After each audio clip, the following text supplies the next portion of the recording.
Personal finance opinions YouTube channel में 31 जनवरी 2024 के results और डिविडेंड के हवाले से एक और वीडियो में आपको खुशामदीद। बैंकिंग सेक्टर के रिजल्ट्स का बड़ी बेताबी से इंतज़ार था क्योंकि पिछले इस फाइनेंशियल ईयर में देखें 2023 में तो पाकिस्तान में बैंकिंग सेक्टर ख़ास तौर पर बहुत ज़्यादा फला फूला और जो इन्वायरमेंट था वो वाहिद सेक्टर है जिसके लिए सबसे ज़्यादा वायबल था। खा वो फॉरेन करेंसी एक्सचेंज के हवाले से हो या इंटरेस्ट रेट के हवाले से हो, हर लिहाज से बैंकिंग सेक्टर बेनिफिशरीज़ में ही शामिल रहा। और जो क्वार्टरली रिजल्ट्स हमने देखे उसमें भी वाज़े तौर पे नज़र आ रहा था कि मुख्तलिफ बैंक्स बहुत अच्छी परफॉर्मेंस दिखा रहे थे। तो अब 31 दिसंबर को चूँकि सारे ही बैंक्स का फाइनेंशियल ईयर क्लोज़ होता है, तो अब उनके रिज़ल्ट्स का आना शुरू हो चुका है और पहले 2 बैंक्स जिन्होंने अपने रिज़ल्ट्स का आज ऐलान किया, उनके हवाले से आज की इस वीडियो में बात की जाएगी। उनके रिज़ल्ट के हवाले से, अर्निंग्स के हवाले से और डिविडेंड के हवाले से डिस्कशंस आपके साथ की जाएँगी। और ये जो 2 रिज़ल्ट्स हैं इसको मैं बड़े छक्के इसलिए कह रहा हूँ कि इनमें से एक रिज़ल्ट तो ऐसा है जो कि एक्सपेक्टेशन से काफ़ी बढ़कर आया और दूसरा जो रिज़ल्ट है वो भी काफ़ी बेहतर है और जो डिविडेंड यील्ड इन बैंक्स की है वो निस्बतन बहुत अच्छी है। जो पहला बैंक है वो है सुनहरी बैंक लिमिटेड, कोई बहुत बड़ा बैंक नहीं है इन टर्म्स ऑफ इसकी जो अगर प्राइस के हिसाब से बात की जाए तो 12 रुपए, 11 रुपए, 13 रुपए इसके आसपास ही ट्रेड हो रहा होता है।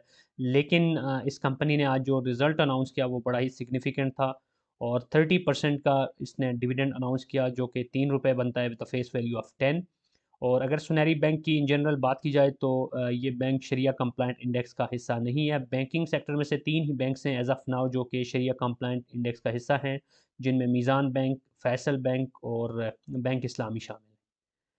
तो सुनहरी बैंक के रिज़ल्ट के हवाले से अगर फ़र्दर बात करें तो इसका जो ईपीएस है वो है ₹5.51 जो कि पिछले साल से सिग्निफिकेंटली हायर है। पिछले साल इसका जो ईपीएस बना था वो था ₹1.70।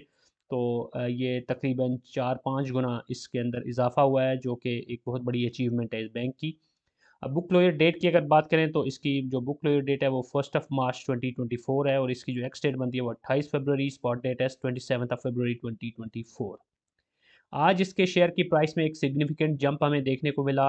8% से ज़्यादा का इजाफा हुआ और 12 रुपये 21 पैसे इसकी शेयर की प्राइस थी जब मैं ये वीडियो रिकॉर्ड कर रहा था।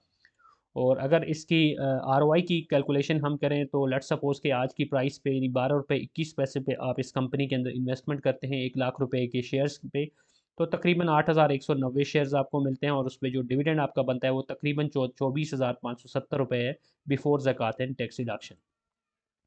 अब इस कंपनी की जो ट्रेलिंग 12 मंथ की डिविडेंड यील्ड बनती है वो है 24.57 जो कि बहुत अच्छी डिविडेंड यील्ड है कंपैरेटिव टर्म में अगर बात की जाए तो पाकिस्तान स्टॉक मार्केट में बहुत सारी कंपनीज ऐसी होती हैं जिनकी डिविडेंड यील्ड अंडर 10 होती है और जनरली 10 प्लस या 15 प्लस एक अच्छी डिविडेंड यील्ड समझी जाती है। लेकिन anything above 20 is considered very good क्योंकि उस केस में आप ना सिर्फ ये कि एक अच्छी डिविडेंड यील्ड उसको कंसिडर कर रहे होते हैं बल्कि आप इन्फ्लेशन को भी बीट करने की पोजीशन में आ रहे होते हैं।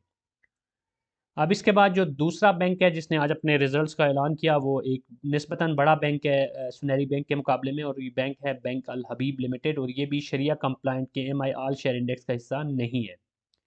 बैंक अल हबीब ने इससे पहले काफ़ी इन 2 दफ़ा इंटरिम डिविडेंड भी दिए थे साढ़े चार रुपए के यानी 9 रुपए का इसने टोटल इंटरिम डिविडेंड दिया था और आज इसने 50% यानी 5 रुपए का मज़ीद डिविडेंड ऐलान किया है।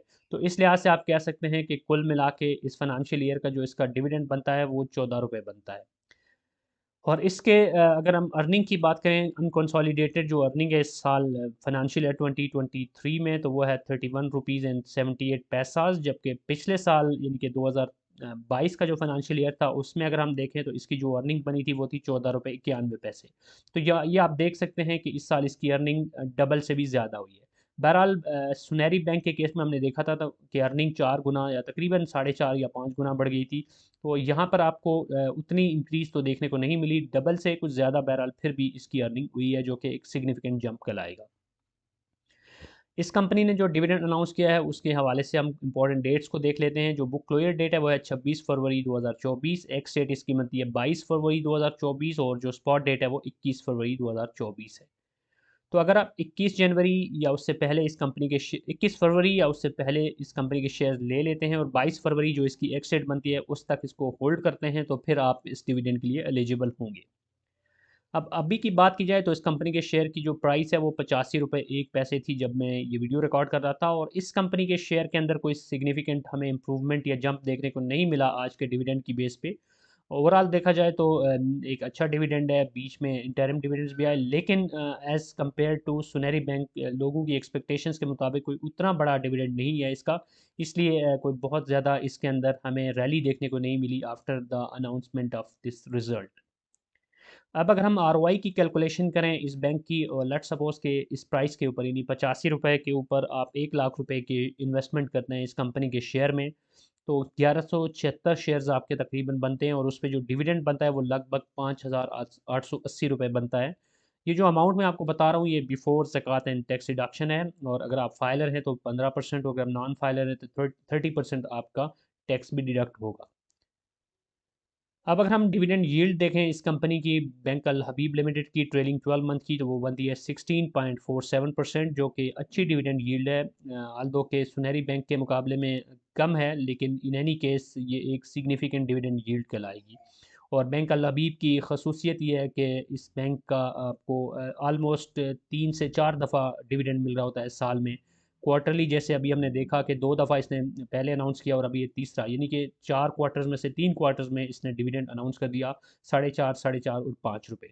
तो ये उन लोगों के लिए जो कि लॉन्ग टर्म इन्वेस्टर्स हैं और जो कंसिस्टेंट डिविडेंड यील्ड की बेसिस पे या कंसिस्टेंट डिविडेंड पे आउट की बेसिस पे कंपनी सेलेक्ट करते हैं, उनके लिए एक ऑप्शन हो सकता है। बहरहाल एक दफ़ा फिर मैं वाज़ेह कर दूं कि ये दोनों बैंक्स शरिया कंप्लाइंट इंडेक्स का हिस्सा नहीं है। तो शरिया कंप्लाइंस के हवाले से आपकी जो भी प्रेफरेंस है उनको ज़रूर मद्देनज़र रखिएगा। और इम्पॉर्टेंट चीज़ ये है कि इन दोनों बैंक्स के हवाले से कोई भी ये बाय और सेल कॉल नहीं है, क्योंकि डिसीजन आपका अपनी इन्वेस्टमेंट गोल्स, आपकी जो रिस्क एपेटाइट और जो आपकी स्ट्रेटजी है उसके हिसाब से ही होगा। इन वीडियोस में डेटा आपके साथ शेयर करने का मकसद सिर्फ आपको अवेयर रखना, बाखबर रखना होता है, और डेटा शेयर करने के बाद आपको इस काबिल बनाना होता है कि आप इस डेटा को यूटिलाइज़ करके और दीगर जो भी रिसर्च होती है उसको करके बेहतर तौर पे अपने डिसीजंस खुद ले सकें। अगेन आई वुड से कि dividend is not the only criteria, बहुत सारी चीज़ें देखनी होती हैं इन्वेस्टमेंट के हवाले से, आप मीडियम टर्म इन्वेस्टमेंट कर रहे हैं या लॉन्ग टर्म कर रहे हैं, और उस हिसाब से आप भी ज़रूर देखिएगा बाकी एस्पेक्ट्स को भी इन कंपनीज़ के या किसी भी कंपनी के, और फिर ही डिसाइड कीजिएगा। That's it from this video. I hope कि आज की वीडियो में जो इन्फॉर्मेशन आपके साथ शेयर की गई ये आपके लिए यूज़फुल होगी। कोई भी क्वेश्चन है, कोई भी फीडबैक है, कमेंट सेक्शन में लिख सकते हैं, और अगर आपको ये वीडियो पसंद आई है तो चैनल को सब्सक्राइब करना, वीडियो को लाइक करना और बेल आइकन को प्रेस करना मत भूलिएगा, ताकि आने वाली वीडियोज़ के नोटिफिकेशंस भी आपको बर वक्त मिलते रहें। Thank you very much.